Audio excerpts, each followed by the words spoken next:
आज आपके सामने सबसे पहले एक बड़ी हैरान कौन खबर रखनी है और वो खबर है सिंध पब्लिक सर्विस कमीशन की। इसमें 12,000 उम्मीदवार इम्तिहान देते हैं मुकाबले का और इसमें 70 उम्मीदवार जो है वो कामयाब होते हैं। इसमें हैरान कौन बात क्या है? इसमें हैरान कौन बात यह है कि वो 70 बंदे वो फरियाल तालपुर और मुराद अली शाह के होते हैं और उन लोगों के होते हैं जो सारा दिन मुर्गे लड़ाते हैं, यानी मुर्गे लड़ाने वाले वो कामयाब हो जाते हैं। और अरबाब इम्तियाज चांडियों के मुताबिक जो फी नौकरी है वो 5 करोड़ में दी गई। अब ये आगे चल के आप लोगों की, कराची की और सिंध की कितनी खिदमत करेंगे वो आप जानते हैं। सिंध का आप हाल देख लें और कराची का हाल देख लें। तो इम्तियाज चांडियों ने जो इंकशाफ किया है कि ये सारे फ्रंटमैनों के, वडेरों के, जागीरदारों के ऐसे सपूत हैं जो सारा दिन मुर्गे लड़ाते हैं और इनका कोई काम नहीं है। 12,000 में से 70 उम्मीदवार जो है वो कामयाब हुए और उन्होंने इंकशाफ किया है कि जो सबसे बड़ा कोटा है इस सिंध जो है ना पब्लिक कमीशन में वो फरियाल तालपुर का है, दूसरा जो कोटा है वो बिलावल जरदारी का है और तीसरा कोटा जो है वो मुराद अली शाह का है। तो ये 70 उम्मीदवार इनके कामयाब हो गए हैं। बिस्मिल्लाहिर्रहमानिर्रहीम। मेरा नाम महमूद नियादी है। अस्सलाम वालेकुम वरहमतुल्लाहि वबरकातुहू। आप लोग जानते होंगे कि आज 15 मई 2026 की तारीख है और दिन है बड़ा मुबारक जुमे का। आप तमाम लोगों को मेरी तरफ से जुमा मुबारक हो। इससे अगली खबर जो है वो भी बड़ी दिलचस्प है। वो ये कि आजकल जो जरदारी का लौंडा है वो बड़ा फ्रस्ट्रेटेड है। इसने लफ्ज इस्तेमाल किया था ब्रूट मेजॉरिटी, कि हम डंडे के जोर पे जो 27वीं तरमीम है उसको मंजूर कराएंगे। अब अपने पे आ गई, क्योंकि अल्फाज पलट के वापस आते हैं। तो कल एक प्रेस कॉन्फ्रेंस में वो इतना ज्यादा फ्रस्ट्रेटेड था कि शाजिया मरी, जिसने इसके पैम्पर बदले, जिसने इसके डाइपर बदले, उसको बुरी तरह लताड़ दिया, उसकी बुरी तरह छित्रोल कर दी। लेकिन शाजिया मरी जैसे लोगों का यही हशर होना चाहिए, क्योंकि इन्होंने अपनी रूहें जो है वो इब्लीस को बेच दी हैं ओहदों के लिए और जो है ना वो माल के लिए। ये इनके पीछे हाथ बांध के खड़े हैं। तो अब ब्रूट मेजॉरिटी का मतलब भी पता चल गया होगा बिलावल जरदारी को कि ब्रूट मेजॉरिटी क्या होती है, क्योंकि बहुत ज्यादा दबाव है पिनी बॉयज का कि इस तरमीम को पास कराएं और जो सूबों का हिस्सा है उसको जो है वो वफाक के हवाले करें। अगर सूबों का हिस्सा वफाक के हवाले होता है तो आपको पता है कि फिर जो जरदारी सिस्टम है वो किस तरह चलेगा। इससे पहले कि आपको एक बहुत बड़े आदमी की सूरत हाल बताऊं, पाकिस्तान के क्या मसाइल हैं, आप हमारे चैनल को सपोर्ट कर सकते हैं, घर में बैठ के भी सपोर्ट कर सकते हैं, आप इसको लाइक कर सकते हैं, आप इसको सब्सक्राइब कर सकते हैं। सबसे इंपॉर्टेंट ये कि आप इसको अपने दोस्तों के साथ शेयर कर सकते हैं तोहफे के तौर पर, और हमारी वीडियो को पूरा मुलाहिजा करके हमें जो है वो आप सपोर्ट कर सकते हैं। अब जरा आपने गौर करना है इन 3 वजूहात पर कि एक बहुत बड़े बंदे ने 3 वजूहात बताई कि पाकिस्तान की ये सूरत हाल क्यों है और ये कब तक रहेगी। ली कुआन, आपने नाम सुना होगा, ये सिंगापुर के बानी है। इस वक्त पूरी दुनिया का जो नंबर 1 पासपोर्ट है वो सिंगापुर का है। ली कुआन के चेहरे पर तंजिया मुस्कुराहट थी। उन्होंने हाजरीन को गौर से देखा और सर झुका लिया। ये मंजर हमेशा हमेशा के लिए मेरे जहन में रिकॉर्ड हो गया और जब भी मैं किसी शख्स से आलम इस्लाम के जवाल और पाकिस्तान की पसमानदगी के बारे में सुनता हूं तो मेरे दिमाग में वो सारा मंजर रोशन हो जाता है। ली कुआन उस वक्त सिंगापुर के वजीर आजम हाउस के एक पुरतकल्लुफ ड्राइंग रूम में बैठे थे। उनके सोफे के पीछे खिड़की थी और खिड़की के शीशे पर बेल चढ़ी थी। ली कुआन के साथ उस वक्त के वजीर आजम नवाज शरीफ बैठे थे। उनके साथ हुमायूं अख्तर बैठे थे। उनसे जरा फासले पर सिंगापुर में पाकिस्तान के सफीर विराजमान थे और सामने कुर्सियों पर दूसरे अहबाब तशरीफ रखते थे। ये वो शख्स है जिसका नाम अक्सर आपने इमरान खान की जुबान से सुना होगा, ली कुआन। जी, ये एक गैर रस्मी मुलाकात थी जिसमें एक जूनियर वजीर आजम एक सीनियर वजीर आजम से हिकमत और दानाई हासिल करने आया था। ली कुआन उस वक्त तक रिटायरमेंट ले चुके थे। इसके बावजूद सिंगापुर के लोग उन्हें इक्तदार में देखना चाहते थे। चुनाचे वो सीनियर वजीर की हैसियत से खिदमत सर अंजाम दे रहे थे। वैसे आउट हो चुके थे। उनके पास कोई बाकायदा वजारत नहीं थी। उनका दिल बड़ी हद तक मॉनिटर और उस्ताद का था।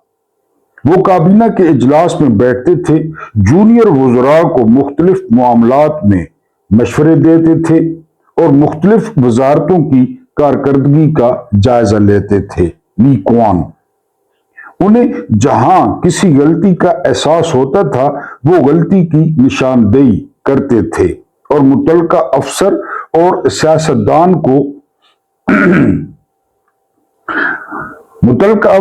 सियासतदान को उड़ाले के बारे में, अजाले के बारे में समझाते थे कि इसका अजाला कैसे होगा।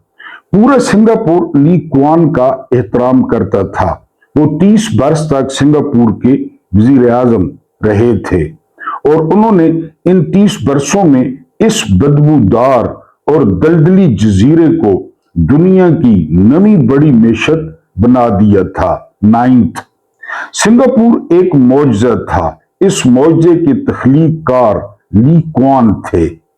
सिंगापुर की कहानी इंतहाई दिलचस्प थी। ये 640 मुरब्बा किलोमीटर का एक छोटा सा जजीरा था। 640 मुरब्बा किलोमीटर, अंदाजा करें पाकिस्तान कितना है पता है आपको? 7,96,096 मुरब्बा किलोमीटर। ये कितना है? 640 मुरब्बा किलोमीटर। इस जजीरे पर 19वीं सदी तक होलनाक जंगल थे और इन जंगलों में खूनख्वार दरिंदों, शेरों और मगरमच्छों का राज था। इस जजीरे में खित्ते की सबसे बड़ी दलदल भी थी। बादशाह बहरी कज़ाकों ने इसे अपना घर बना लिया था। चुनाचे दुनिया का कोई शख्स इसकी तरफ रुख नहीं करता था। 19वीं सदी में ईस्ट इंडिया कंपनी ने यह जजीरा खरीद लिया। पहली जंग अजीम में बरतानिया ने इसे बहरी अड्डा बनाया, जबकि दूसरी जंग अजीम में इस पर जापान ने कब्जा कर लिया, इस छोटे से जजीरे पर। सिंगापुर 1963 में मलेशिया को वापस मिल गया, लेकिन 1965 में मलेशिया ने इसे बोझ समझकर अपने सर से उतार दिया, फारिग कर दिया। सिंगापुर को आजादी मिल गई, दे दी गई। इस वक्त ली कुआन सिंगापुर के वजीर आजम थे। वो 1959 में पहली बार सिंगापुर के वजीर आजम मुंतखब हुए थे। ली कुआन ने इस बदबूदार जजीरे को दुनिया का शानदार मुल्क बनाने का फैसला किया। उन्होंने पूरे मुल्क से ईमानदार लोगों को चुनकर जज बनाया और इन जजों को मुकम्मल खुद मुख्तारी दी। ये जज सदर और वजीर आजम से लेकर चपड़ासी तक तमाम सरकारी एहलकारों को किसी भी वक्त अदालत में तलब कर सकते थे और उनकी खुले आम गोशमाली या पूछगछ कर सकते थे। अदल के बाद उन्होंने सिंगापुर के खुशहाल तबके से इंतहाई पढ़े लिखे, मुहज्जिब और ईमानदार लोग चुने और उन्हें अपनी काबीना में भर्ती कर लिया। इधर बाजवा ने भी चुने थे। उन्होंने काबीना के लिए एहतसाब का एक कड़ा निजाम भी तश्कील दिया और इस निजाम से कोई शख्स मुबर्रा नहीं था। उसके बाद उन्होंने पूरी दुनिया में बिखरे सिंगापुर के पढ़े लिखे और हुनरमंद नौजवानों से राब्ता किया और उन्हें भारी मुआवजे पर सरकारी मुलाजमतों की पेशकश की कि वापस आओ। इधर कहते हैं ब्रेन गेन है, निकलो। उसने कहा वापस आओ। आपको ये जानकर हैरत होगी, सिंगापुर दुनिया का वाहिद मुल्क था और है जिसमें सरकारी मुलाजमों की तनख्वाहें प्राइवेट सेक्टर के बराबर हैं। सिंगापुर में अगर एक एमबीए नौजवान प्राइवेट बैंक से 2 लाख रुपए तनख्वाह लेता है तो हुकूमत भी उसको 2 लाख रुपए ही तनख्वाह देती है। ली कुआन ने सिंगापुर के कानून को दुनिया का सख्त तरीन कानून बना दिया था। मसलन सिंगापुर में च्युइंगम चबाकर सड़क या गली में फेंकने का जुर्माना $2000 था। किसी दीवार या अवामी जगह पर गाली लिखने की सजा मौत थी। और सिंगापुर में अगर कोई वजीर या मुशीर करप्शन में मुलविस पाया जाता था तो ली कुआन उसे खुदकुशी या एहतसाब में से किसी एक ऑप्शन का इंतखाब का मौका देता था। या खुदकुशी कर लो या एहतसाब होगा। वुज़रा अमूमन उसी लम्हे खुदकुशी को तरजीह देते थे। अभी सिंध पब्लिक सर्विस कमीशन बताया आपको। चुनाचे ली कुआन की इन इस्लाहात के नतीजे में सिर्फ 30 बरसों में सिंगापुर दुनिया का नवा अमीर तरीन मुल्क बन गया। ली कुआन 30 बरस बाद 1990 में मुस्तफी हो गए और उन्होंने अपने लिए निगरान का किरदार मुंतखब कर लिया, खुद मुस्तफी हो गए। मियां नवाज शरीफ 1999 में सिंगापुर के दौरे पर गए। वजीर आजम के वफ्द में बहुत सारे लोग शामिल थे। नवाज शरीफ ने सरकारी मसरूफियात के बाद ली कुआन से मुलाकात की ख्वाहिश का इजहार किया। वो ली कुआन से लीडरशिप और तरक्की के नुस्खे लेना चाहते थे। सिंगापुर के वजीर आजम ली कुआन के साथ उनकी मुलाकात तय हो गई।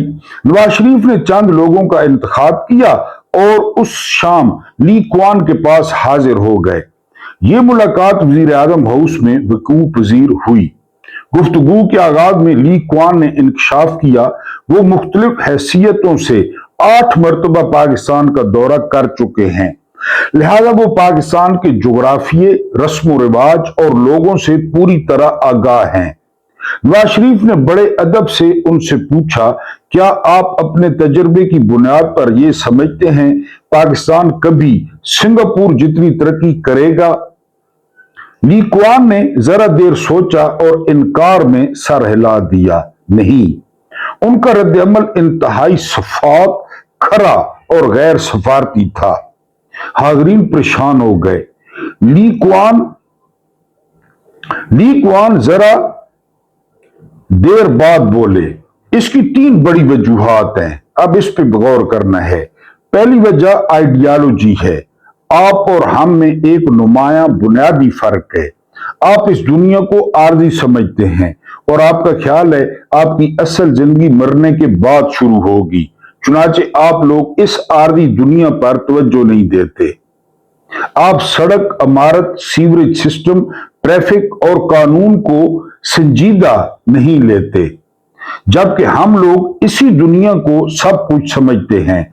लिहाजा हम इस दुनिया को खूबसूरत से खूबसूरत तर बना रहे हैं। वो रुके और जरा देर बाद बोले, खुद सोचिए, जो लोग इस दुनिया पर ही यकीन नहीं रखते वो इसे खूबसूरत क्यों बनाएंगे? दूसरी वजह आप लोगों की अप्रोच है। मैं पेशे के लिहाज से वकील हूं। हिंदुस्तान की तकसीम से पहले मैं इस इलाके में वकालत करता था। कलकत्ता से कराची तक मेरे क्लाइंट फैले हुए थे। मैंने इन दिनों हिंदू और मुसलमान की नफ्सियात में बड़ा फर्क देखा। मेरे पास जब कोई हिंदू क्लाइंट आता था और मैं उसके केस के जायजे के बाद उसे बताता था, तुम्हारे केस में जान नहीं, अगर तुम अदालत में गए तो तुम ये केस हार जाओगे, तो वो मेरा शुक्रिया अदा करता था और मुझसे कहता था, आप मेहरबानी फरमाकर मेरी दूसरी पार्टी से सुलह करा दें। मैं उसकी सुलह करा देता था और यूं मसला खत्म हो जाता था। जबकि इसके बरक्स जब कोई मुसलमान क्लाइंट मेरे पास आता था तो मैं उसे सुलह का मशवरा देता था तो उसका जवाब बड़ा दिलचस्प होता था। वो कहता था, वकील साहब आप केस दायर करें, मैं पूरी जिंदगी मुकदमा लड़ूंगा, मेरे बाद मेरे बच्चे लड़ेंगे और उसके बाद उनके बच्चे लड़ेंगे। ली कुआन रुके और मुस्कुराकर बोले, मेरा तजर्बा है, जो लोग और जो कौमें अपने खानदानों और अपनी नस्लों को विरसे में मुकदमे और मसले देती हों, वो तरक्की नहीं करती। हमें क्या मिलते हैं विरसे में, कभी गौर करें। और तीसरी और बड़ी वजह फौज है। ये सारा निचोड़ है। आपके मुल्क में फौज सियासत का हिस्सा बन चुकी है, ये कौन कह रहा है? और मुझे पूरी दुनिया में आज तक कोई ऐसा मुल्क नहीं मिला जिसने फौजी असर में रहकर तरक्की की हो। हमारा रोज का रोना होता है फौजी। वो रुके और दोबारा बोले, फौजी और सियासतदान की सोच और ट्रेनिंग में बड़ा फर्क होता है। फौजी हमेशा मसला पैदा करता है, जबकि सियासतदान मसले हल करते हैं। ये मुल्क आप देख रहे हैं, किसने मसले पैदा किए हैं? रिटायरमेंट के बाद, फिर एक्सटेंशन के बाद, फील्ड मार्शली के बाद, किसने मसले पैदा किए हैं? 8 फरवरी 2024 के बाद, इमरान खान को जेल में रखने के बाद, मुल्क का बेड़ा गर्क करने के बाद किसने किए हैं? जी, फौजी की जिंदगी का सिर्फ एक असूल होता है, मैं खुद जीऊंगा, ना किसी को जीने दूंगा। ली कुआन कह रहे हैं, हमारी फौज के बारे में कह रहे हैं। जबकि सियासतदान जियो और जीने दो के फलसफे पर कारबंद होते हैं। फौजी को जिंदगी में मर जाओ या मार दो की ट्रेनिंग दी जाती है, यही ट्रेनिंग है। जबकि सियासतदान को सुलह, मुज़ाकरात और नरमी की तरबियत दी जाती है। चुनाचे मेरा तजर्बा है, जिस मुल्क में हुकूमत और सियासत फौज के पास होती है, वो मुल्क कभी तरक्की नहीं करता। देख लें, ली कुआन ने मुस्कुराकर सबकी तरफ देखा, घड़ी पर नजर डाली और हाथ रगड़कर बोला, मैंने वॉक के लिए जाना है, अगर आप लोग मेरा साथ दे सकते हैं तो चलें, वॉक करते हैं। वहां मौजूद तमाम लोगों ने अपने पांव देखे और इसके बाद ली कुआन के कदमों की तरफ देखा और चेहरे पर मादरत से जाकर उनकी तरफ देखने लगे। ली कुआन ने सबके साथ हाथ मिलाया और बाहर निकल गए। अल्लाह पाक आपको आसानियां अता फरमाए, आसानियां बांटने की तौफीक अता फरमाए।